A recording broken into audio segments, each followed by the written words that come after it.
നമോ ഭഗവതേ വാസുദേവായ. ഇന്ന് നമ്മൾ കാണാൻ പോകുന്നത് വിഷ്ണു സഹസ്രനാമത്തിലെ 60-ാമത്തെ ശ്ലോകമാണ്. ഈ ശ്ലോകത്തിൽ ഭഗവാന്റെ 558-ാമത്തെ നാമം മുതൽ 566-ാമത്തെ നാമം വരെയുള്ള വിശദീകരണമാണ് പറയുന്നത്. ഭഗവാൻ ഭഗഹാനന്ദി വനമാലി ഹലായുധക ആദിത്യോ ജ്യോതിരാദിത്യ സഹിഷ്ണുർഗതി സത്തമക.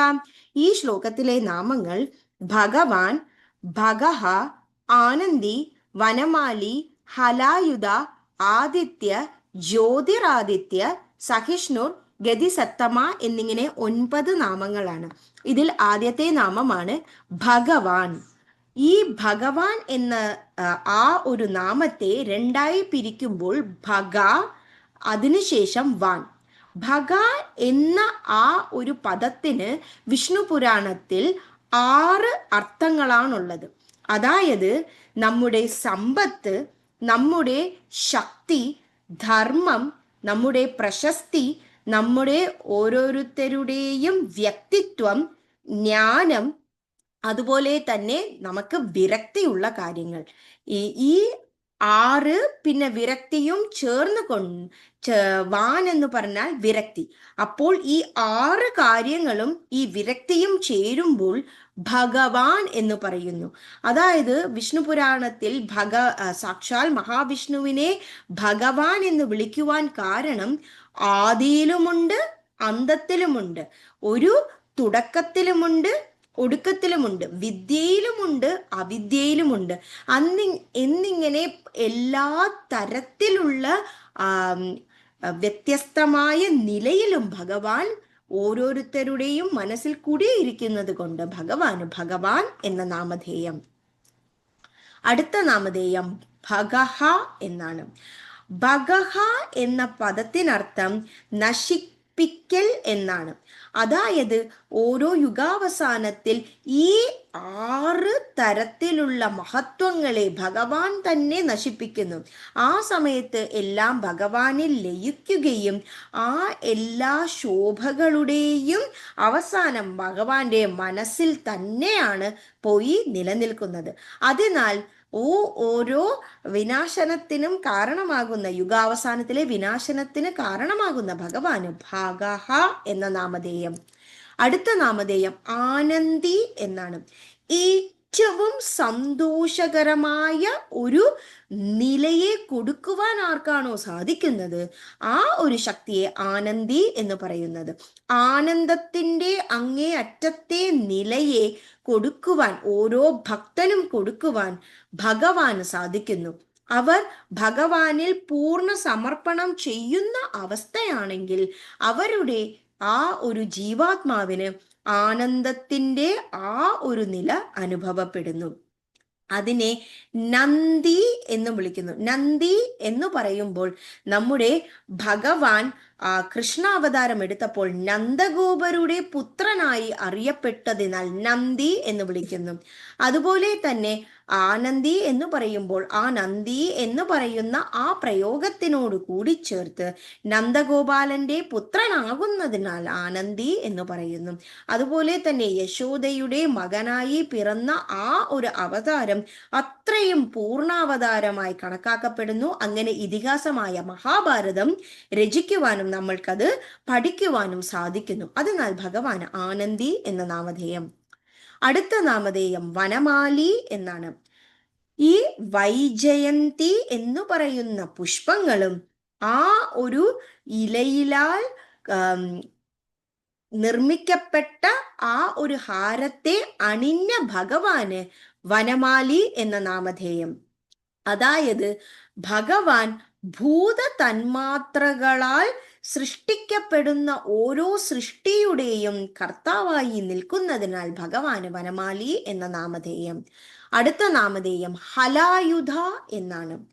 ആയുധം എന്നാൽ നമ്മുടെ കയ്യിൽ ഏതൊരു ധീരനായ യോദ്ധാവും വെച്ചിരിക്കുന്നതിനെ ആയുധം എന്ന് പറയുന്നു.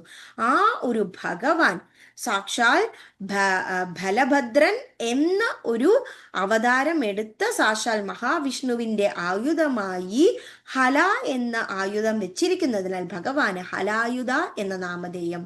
അതായത് 8ാമത്തെ അവതാരമായി ഭഗവാൻ ഈ ഭൂമിയിൽ വലിയ മഹത്തായ അവതാരങ്ങളിൽ ഒന്നായ ബലഭദ്രനെ വരികയും അത് ഓരോ കൃഷിക്കാരൻ്റെയും ഒരു ആയുധത്തിന് ഉടമയായി നിലനിന്നുകൊണ്ട് ആ ഒരു സംതൃപ്തമായ ഒരു ധാന്യങ്ങളെ ഈ ഒരു പ്രപഞ്ചത്തിന് നൽകുന്ന ഒരു അവതാരമായി മാറിയതിനാൽ ഭഗവാന് ഹലായുധ എന്ന നാമധേയം.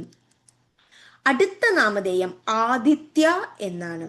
ഏതൊരു അവതാരത്തിലാണോ അതിഥിയുടെയും കശ്യപനുടെയും മകനായി പിറന്ന് വാമനൻ എന്ന ഒരു അവതാരം എടുത്ത് മഹാബലി എന്ന ഒരു ചക്രവർത്തിയുടെ മുന്നിൽ 3 അടിക്കുള്ള മണ്ണ് ചോദിക്കുകയും എല്ലാ 3 പ്രപഞ്ചത്തെയും കീഴടക്കുകയും ചെയ്ത ആ ഭഗവാന് ആദിത്യ എന്ന നാമധേയം. അടുത്ത നാമധേയം ജ്യോതിർ ആദിത്യ എന്നാണ്. അതായത് ഈ ആദിത്യൻ എന്ന് പറയുമ്പോൾ നമ്മുടെ സാക്ഷാൽ സൂര്യനെ കുറിക്കുന്നു. ജ്യോതിർ എന്നാൽ ആ രശ്മികളുടെ ജ്യോതിർമയമായ ആ ഒരു ഈ ഓരോ സൃഷ്ടിയിലും കൊടുക്കുന്ന ആ ഒരു നിർമ്മലമായ ആ ഒരു പ്രകാശത്തെ ഭഗവാൻ ജ്യോതിരാദിത്യ എന്നറിയപ്പെടുന്നു. അതായത് ഭഗവാൻ വെളിച്ചവും ശക്തിയും, അതുമാത്രവുമല്ല ഈ സൂര്യൻ ഇരിക്കുന്നതിനാൽ മാത്രമാണ് ഓരോ സൃഷ്ടിയും പ്രശോഭിക്കുന്നത്. അപ്പോൾ സാക്ഷാൽ മഹാവിഷ്ണുവിനെ നമ്മൾ കൈകൊണ്ട് ആ ഒരു ശംഖ് ചക്രത്തോടെ പത്മാസനത്തിൽ ഇരിക്കുമ്പോൾ ആ ഒരു സ്വർണമയമായ രശ്മികൾ ആ ഒരു സൂര്യന്റെ തേജസ്സോടുകൂടി ഇരിക്കുമ്പോൾ ഓരോ ഭക്തന്റെയും മനസ്സ് അങ്ങനെ പ്രശോഭിക്കുന്നു.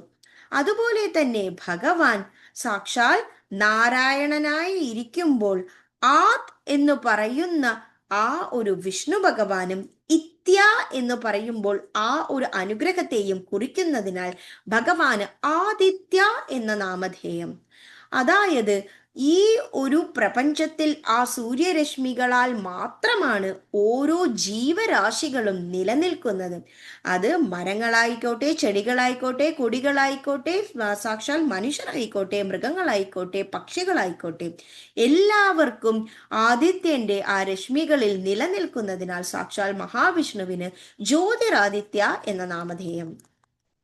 അടുത്ത നാമധേയം സഹിഷ്ണു എന്നാണ്. അതായത് ഭഗവാൻ ഏറ്റവും അധികം എല്ലാ കാര്യത്തെയും സഹിക്കുവാനുള്ള ശക്തിയുള്ള ഒരു വലിയ ഉടമയാണ്.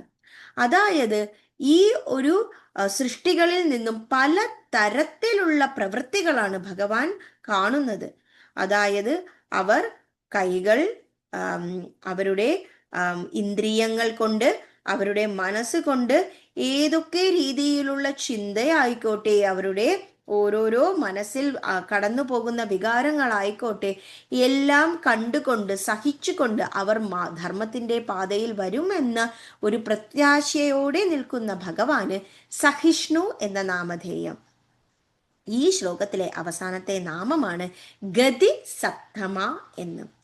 അതായത് ഓരോരോ സൃഷ്ടി ഇവിടെ പ്രപഞ്ചത്തിൽ ഉണ്ടാകുമ്പോഴും അവരുടെ അവസാനത്തെ ലക്ഷ്യം എന്ന് പറയുന്നത് സാക്ഷാൽ മഹാവിഷ്ണു തന്നെയാണ്.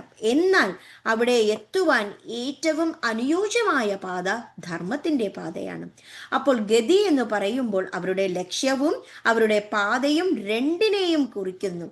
ആ ഒരു സാരാംശത്തിന്റെ മൂർധഭാവത്തിലിരിക്കുന്ന ഭഗവാൻ അവർക്ക് മുക്തി ലഭിച്ചു കൊടുത്തുകൊണ്ട് ആ ഒരു സൃഷ്ടിയെ തന്നെ ലയിപ്പിക്കുകയും ചെയ്യുന്നു. ആ ഒരു ശക്തി ഇരിക്കുന്നതിനാൽ ഭഗവാൻ ഗതിസപ്തമ എന്ന നാമധേയം.